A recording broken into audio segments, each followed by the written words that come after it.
Nintendo Switch for parts, for spare parts, does not work.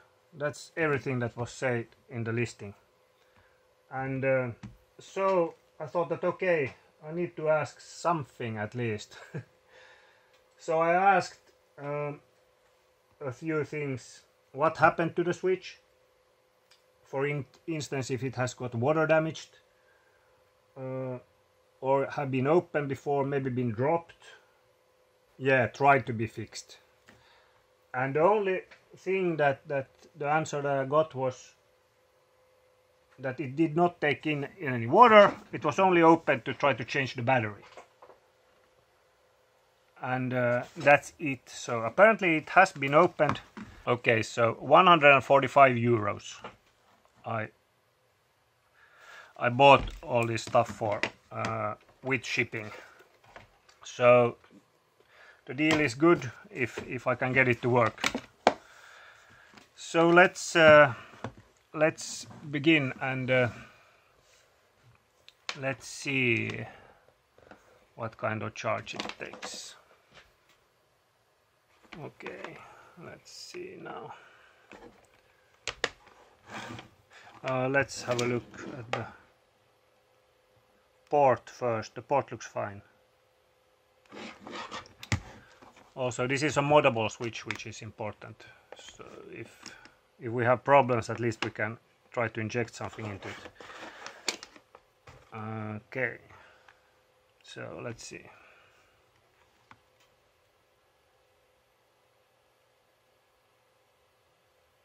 Okay, 0.41 amp. Well, we've seen that before. Okay, I thought that before I open it up, I'm gonna test to inject the FUSI test file to see if it's vulnerable. And injecting it says success, and we have something on the screen, which is, I like that already. Now, since we get this, let's try to boot Hecate. Hold on, I set it up. Alright, let's see if it runs Hecate. And it does. Okay. And the battery is really discharged. Let's let it see if it charges up. Let's see if the battery charges up, and then we try to boot the machine. And if that doesn't help, then we are going to open it up. Yeah, so I'll let it charge now. Okay, so the battery is going down, it's not charging. And that it now seems like a charging chip failure.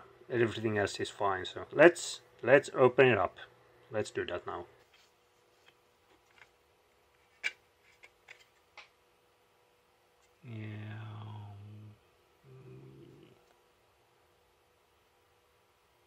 Yeah. Oh, and then it's even wet, the thermal paste.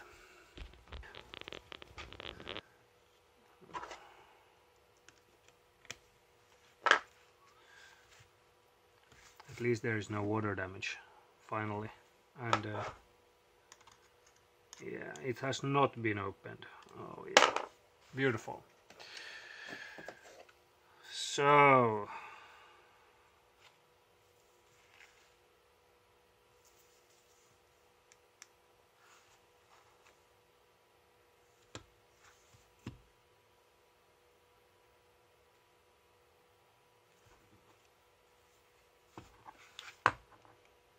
let's turn it on.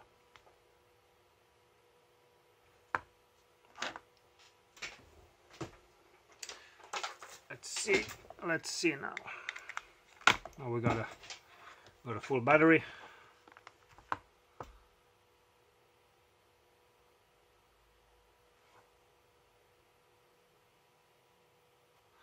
Okay, all right.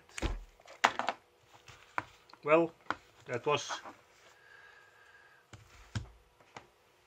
expected. So let's check for shorts around the charging chip.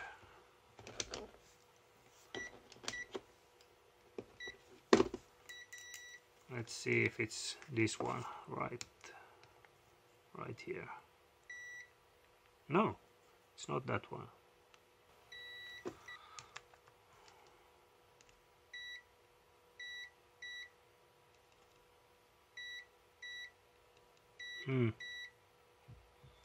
Okay, maybe it's something else then. Okay, so since I can't find anything obvious problems here, I'm going to remove the motherboard, and then we have a look on the other side if we can see something there. Let's go. I'm trying to get about 100 degrees Celsius here, to maybe a little less. Yeah, so we can. I usually don't even do this, heat this up and remove it, I just rip it off, but now I want to do it the right way for once, because this switch is in such good shape. You just add a little bit of heat and there we go.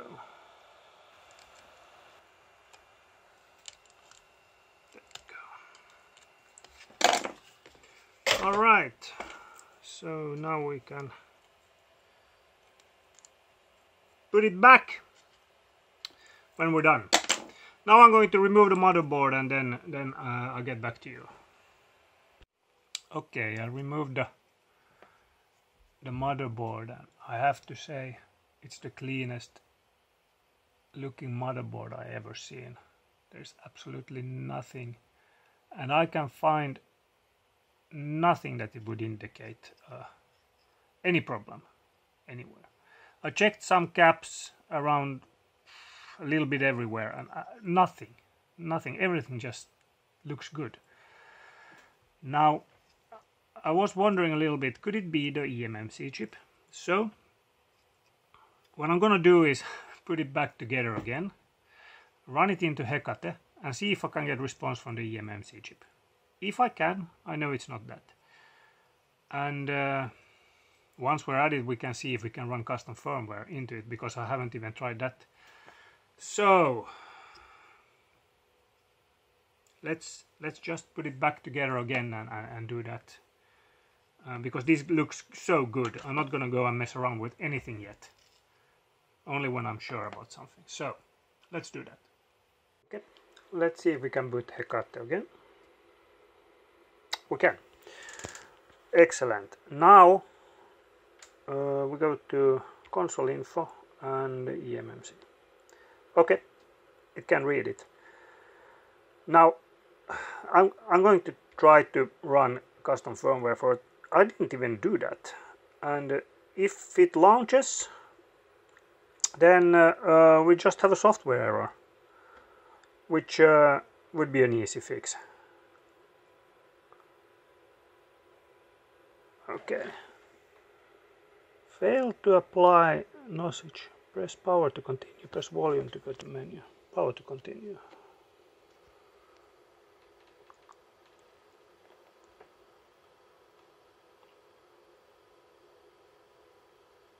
Oh, it's booting. There's a software error. We have a software error on this. Maybe it's even charging now. I don't think it was charging earlier when we run Hecate, but let's see if it draws 1 amp. I have to hold on. Okay. Oh yeah, it draws 1.4 amp. There is no problem with the charging either.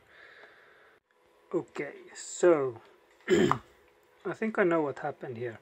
Somebody has installed custom firmware into this switch, modded it, and after that put auto RCM on. Now probably, or actually I know that he has also updated the custom firmware to a newer firmware than this one. If you see here, I got 12 burn fuses, and this console is on 910-920. firmware. However, when I boot this into well, I can show you. Hold on. Okay, so we are now here into custom firmware, and if we go to settings and system, you should be able to see that we are running a current system version of 10.0.1. Now, if I will reboot this without auto RCM on, I'm gonna burn fuses. But what I can do instead is manually install a clean software into this, a clean 9.2.0 firmware, and I'm gonna do it with the video that you can check underneath, exactly the same as he does, and then when I'm done we can boot this together and see if it boots. So I will not do this on camera because it's just gonna be a long video and it's just gonna be the same as this guy. However, if I run into something strange, I will film it. Okay, so I finished the steps for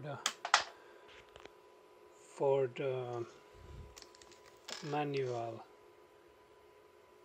installation of the firmware, and now I'm gonna just shut it off. And this is the first time I boot this, so, and now it should boot normally. Yes, that looks good.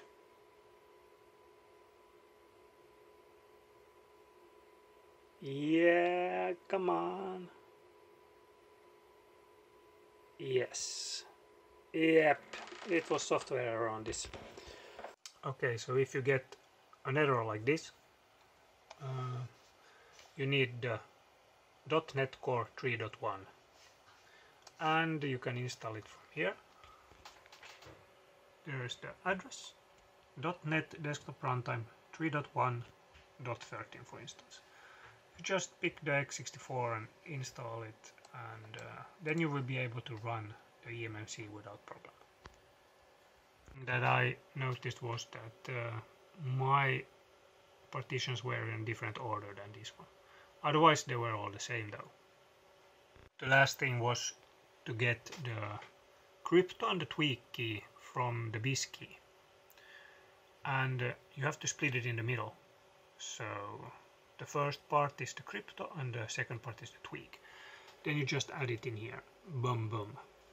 And you also might need to install the driver here to be able to mount these last drives. But yeah, other than that everything went fine. Okay, so it works fine. It's charging fine. We are on 9.2.0 firmware, so everything is good here. The Joy-Cons are a little sticky and not working very well, but they do work. If you have a black screen and you're drawing 0.41 amps, if you have a healthy USB port, hook it up to a PC first and have a look if it's in RCM mode. Mine was in auto RCM mode, and that's why it didn't boot, just to a black screen. After that, you can check if the eMMC chip is, you can run Hecate and check if the eMMC chip is healthy, if it gives any response, and then you can try to boot custom firmware into it. And yeah, if it does that, then you could basically just boot it without auto RCM on, but I would recommend that you rebuild the NAND with a clean firmware. That way you will have no junk files. It doesn't charge the RCM mode very well, but it does charge now with 1.4 amps, so there was nothing wrong with the charging chip. That's it. It was a little different kind of fix, but this is the first one I have, so I have to be happy for this. Thank you very much and have a nice day.